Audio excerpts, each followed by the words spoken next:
దగ్గరుండి పర్యవేక్షించినప్పటికీ కూడా కాంగ్రెస్ ఏ దశలోనూ కూడా ఈ రెండో దశలో అయితే మాత్రం ప్రభావం చూపించినటువంటి సిచ్యువేషన్ అయితే మనం చూస్తాం.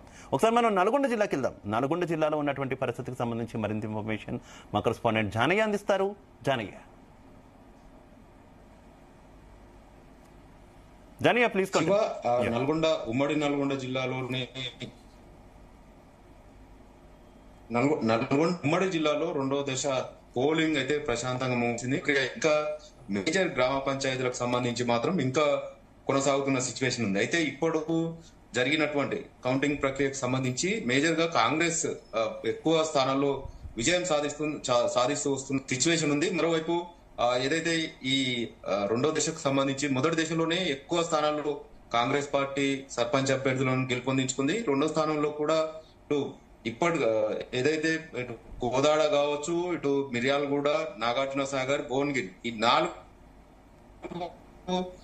కాన్స్టిట్యుయెన్సీలకు సంబంధించి ఈ రోజు పోలింగ్ కౌంటింగ్ ప్రక్రియ కూడా కొనసాగుతుంది. అయితే ఈ 4 నియోజకవర్గాలు ఏవైతే ఉన్నాయో అవి అక్కడ కాంగ్రెస్ పార్టీకి సంబంధించినటువంటి ఎమ్మెల్యేలే గెలుపొందడం జరిగింది. కాబట్టి స్థానిక సంస్థలు సర్పంచ్ ఎలక్షన్లకు కూడా దాదాపుగా ఏదైతే నల్గొండ జిల్లాకు సంబంధించి మొత్తం 281 గ్రామ పంచాయతీలకు కానీ 38 పంచాయతీలు ఏకగ్రీవం కావడం జరిగింది. అందులో 32 గ్రామ పంచాయతీలు కాంగ్రెస్ పార్టీ కైవసం చేసుకోగా మిగిలిన 6 గ్రామ పంచాయతీలను బీఆర్ఎస్ పార్టీ కైవసం చేసుకోవడం జరిగింది. అయితే మిగిలినటువంటి గ్రామ పంచాయతీలకు సంబంధించి ఏదైతే 243 గ్రామ పంచాయతీలకు ఈ రోజు పోలింగ్ జరిగింది. మొత్తం దాదాపుగా 160 వరకు ఇప్పటి వరకు ప్రకటించినటువంటి ఫలితాల ప్రకారంగా నల్గొండ జిల్లాలో 160 వరకు కాంగ్రెస్ పార్టీ గెలుపొందినట్టుగా కూడా సమాచారం అందుతుంది. మరోవైపు బీఆర్ఎస్ పార్టీ 38 గ్రామాల్లో గ్రామ పంచాయతీ అభ్యర్థులను మాత్రం గెలుపొందించుకుందని మాత్రం చెప్పవచ్చు. మరో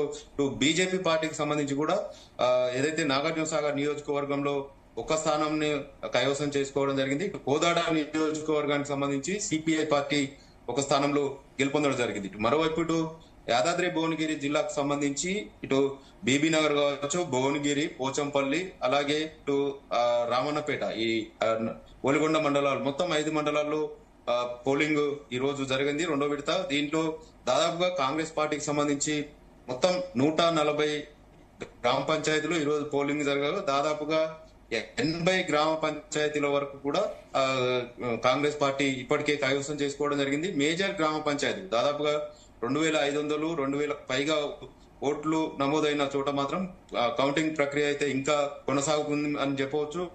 ప్రస్తుతం వచ్చినటువంటి యాదాద్రి భువనగిరి జిల్లాకు సంబంధించి వచ్చినటువంటి ఫలితాలను పరిశీలిస్తే మాత్రం యాదాద్రి భువనగిరి జిల్లాలో 140 గ్రామ పంచాయతీలకు ఈ రోజు పోలింగ్ జరగగా దాదాపుగా ఏదైతే కాంగ్రెస్ పార్టీ బలపరిచినటువంటి అభ్యర్థులు దాదాపుగా 90 గ్రామ పంచాయతీల వరకు గెలుపొందడం జరిగింది.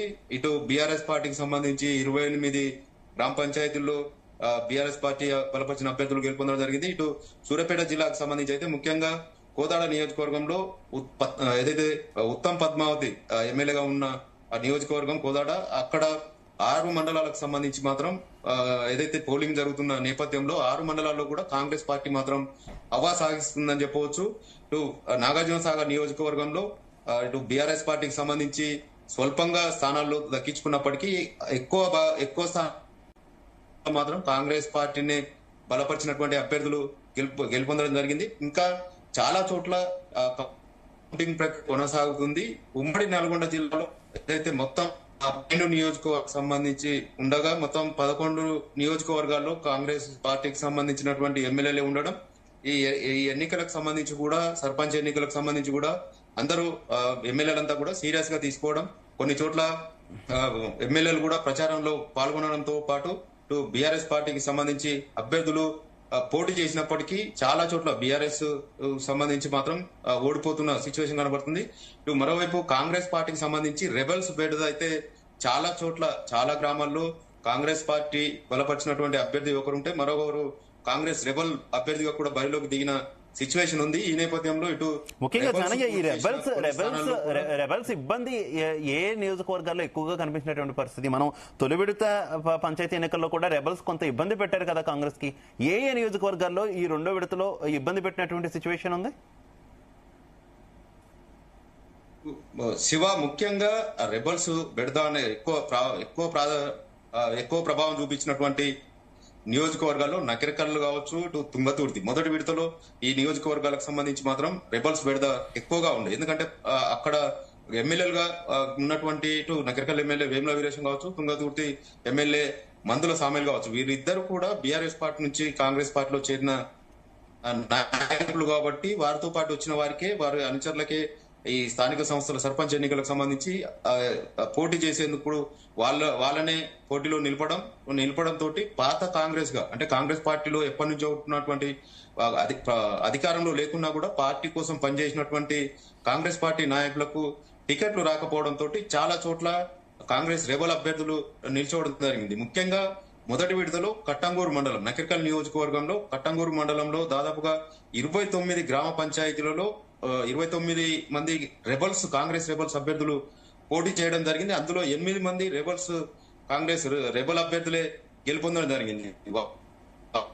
అంతా కూడా ఇటు మంత్రి కోమటిరెడ్డి వెంకటరెడ్డి అనుచరులుగా పేరు, ఇటు వేముల వీరేశం తన అనుచరులనే బరిలోకి దింపడం, మరికొన్ని చోట్ల మాత్రం ఏదైతే అదే నకిరేకల్ నియోజకవర్గానికి సంబంధించి కూడా కొన్ని చోట్ల కూటమిగా ఏర్పడడం, కాంగ్రెస్ రెబల్ అభ్యర్థితో బీఆర్ఎస్ పార్టీ కావచ్చు, ఇటు బీజేపీ, ఇటు సిపిఐ అంతా కూడా స్థానికంగా ఏదైతే ఎమ్మెల్యేలకు వ్యతిరేకంగా అభ్యర్థులను పెట్టడం తోటి కొన్ని చోట్ల కాంగ్రెస్ పార్టీకి చాలా దెబ్బ పడిందని చెప్పవచ్చు. ముఖ్యంగా ఈ రోజు రెండో దశ పోలింగ్ లో కూడా ఇటు నాగార్జున సాగర్ నియోజకవర్గంలో ఏదైతే ఎమ్మెల్యే జయవీర్ అనుచరులుగా ఉన్నటువంటి చాలా మందికి టికెట్లు ఇచ్చినప్పటికీ ముందు నుంచి ఏదైతే టికెట్ ఆశిస్తున్నటువంటి చాలా మంది కాంగ్రెస్ పార్టీకి చెందినటువంటి దాదాపుగా 20 చోట్ల కాన్స్టిట్యూన్సీ మొత్తంలో 20 చోట్ల కాంగ్రెస్ రెబల్స్ అభ్యర్థులు పోటీ చేయడం జరిగింది. ఇందులో దాదాపుగా 8 మంది వరకు రెబల్స్ అభ్యర్థులే కాంగ్రెస్ పార్టీ రెబల్స్ అభ్యర్థులే గెలుపొందడం జరిగింది. మరికొన్ని చోట్ల ఈ కాంగ్రెస్ పార్టీ రెబల్స్ ప్రభావం తోటి బీఆర్ఎస్ కు అనుకూలంగా మారి బీఆర్ఎస్ అభ్యర్థులు కూడా గెలుపొందిన సిచ్యువేషన్ ఉంది. ఇటు యాదాద్రి భువనగిరి జిల్లాకు సంబంధించి భువనగిరి నియోజకవర్గంలో ఏదైతే పోచంపల్లికి సంబంధించినటువంటి పోచంపల్లి మండలంలోని దేశ్ముఖ్ గ్రామ పంచాయతీలో రాష్ట్రంలోనే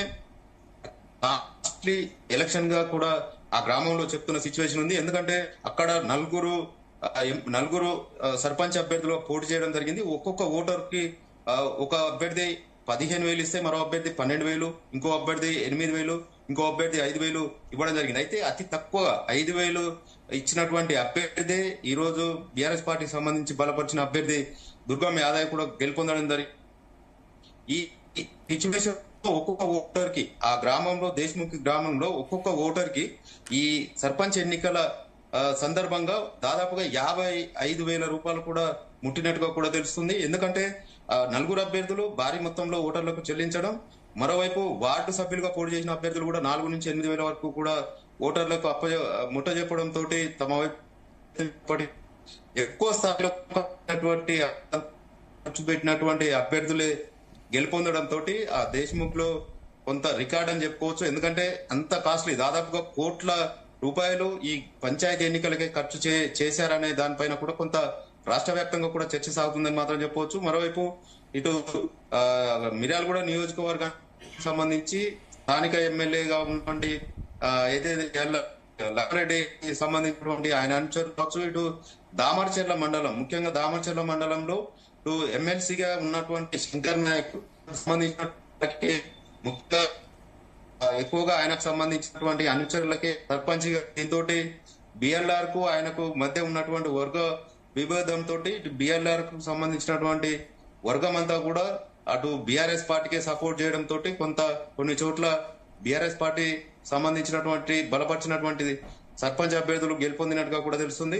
మొత్తానికైతే ఉమ్మడి నల్గొండ జిల్లాలో ఈ రోజు జరిగినటువంటి గ్రామ పంచాయతీ రెండో విడత ఎన్నికల్లో కాంగ్రెస్ హవా మాత్రం కొనసాగుతుందని చెప్పవచ్చు. ఇప్పటి వరకు వచ్చినటువంటి ఫలితాల్లో 3 జిల్లాలకు సంబంధించి కూడా దాదాపుగా అటు నల్గొండ జిల్లాకు సంబంధించి 243, అటు సూర్యాపేట జిల్లాకు సంబంధించి 158, యాదాద్రి భువనగిరి జిల్లాకు సంబంధించి 140 ఈ ఇన్ని గ్రామ పంచాయతీలకు ఈ రోజు పోలింగ్ జరిగింది. ఈ 3 జిల్లాల్లో సగానికి పైగా కూడా కాంగ్రెస్ పార్టీ అభ్యర్థులే గెలుపొందడం, అక్కడ స్థానికంగా ఉన్నటువంటి ఎమ్మెల్యేల ప్రభావం కావచ్చు, ప్రభుత్వ పరంగా కొంత వ్యతిరేకత ఉన్నప్పటికీ కూడా స్థానికంగా అందుబాటులో ఉండే వ్యక్తులు గెలుపొందించుకోవాలనే ఆకాంక్షతోటి వ్యక్తిగతంగా, ఎందుకంటే స్థానికంగా సర్పంచ్ ఎన్నికలకు పార్టీ గుర్తులు ఉండవు కాబట్టి వ్యక్తిగతంగా ఎక్కువ ప్రభావం ఉన్నటువంటి వ్యక్తులనే సర్పంచులుగా గెలిపించుకున్న సిచ్యువేషన్ కనబడుతుంది. మరికొన్ని చోట్ల మాత్రం డబ్బు, మద్యం, ఇతర ప్రలోభాలకు సంబంధించి గురి చేసినటువంటి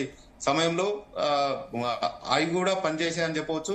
మొత్తానికి ఈసారి సర్పంచ్ ఎన్నికలు మాత్రం భారీ కాస్ట్లీ ఎన్నికలుగా కూడా చెప్పవచ్చు. ప్రతి గ్రామంలో ఓటర్లకు మాత్రం ఏదో రకంగా ప్రలోభ పెట్టుకొని తమ వైపు తిప్పుకునే విధంగా కూడా ప్రయత్నం చేశారు. మొత్తానికి ఉమ్మడి నల్గొండ జిల్లా వ్యాప్తంగానైతే ఇంకా రెండో దశకు సంబంధించినటువంటి సర్పంచ్ ఫలితాలకు సంబంధించి కౌంటింగ్ అయితే ఇంకా కొనసాగుతుంది. Shiva, right, okay, thank you Janaiah. అది నల్గొండ జిల్లాకు సంబంధించినటువంటి అప్డేట్. నల్గొండ జిల్లాలో అయితే కాంగ్రెస్ అప్రతిహాసంగా దూసుకొని పోతుందనే చెప్పుకోవచ్చు. దాదాపుగా మొత్తం 128 స్థానాల్లో కాంగ్రెస్ మద్దతుదారులు గెలిచినట్టయితే మనకు తెలిసింది. ఇక 50 స్థానాల్లో అయితే బీఆర్ఎస్ కు సంబంధించినటువంటి అభ్యర్థులు గెలిచినట్టయితే తెలుస్తుంది. కానీ ఇటు భారతీయ జనతా పార్టీ మాత్రం కేవలం ఒక్క స్థానంలో మాత్రం గెలిచినటువంటి పరిస్థితి.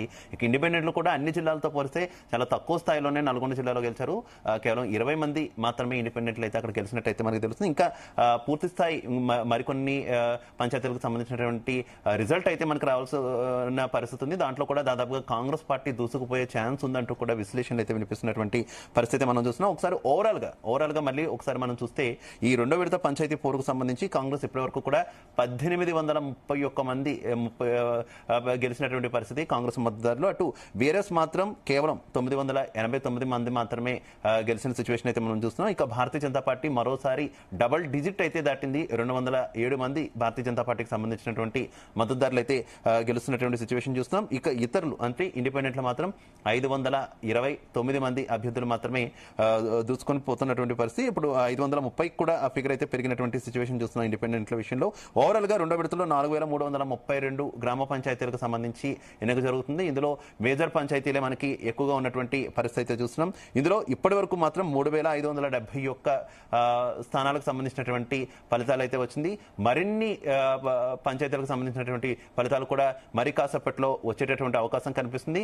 తొలి విడతతో పోల్చుకుంటే రెండో విడతలో కాంగ్రెస్ మరికొంత మెరుగైన ప్రదర్శన అయితే కనబరిచింది. ఇక బీఆర్ఎస్ మాత్రం తనకు పట్టున్న జిల్లాల్లో ఆ సత్తాను అయితే చాటిందని అయితే మనం చెప్పుకోవచ్చు.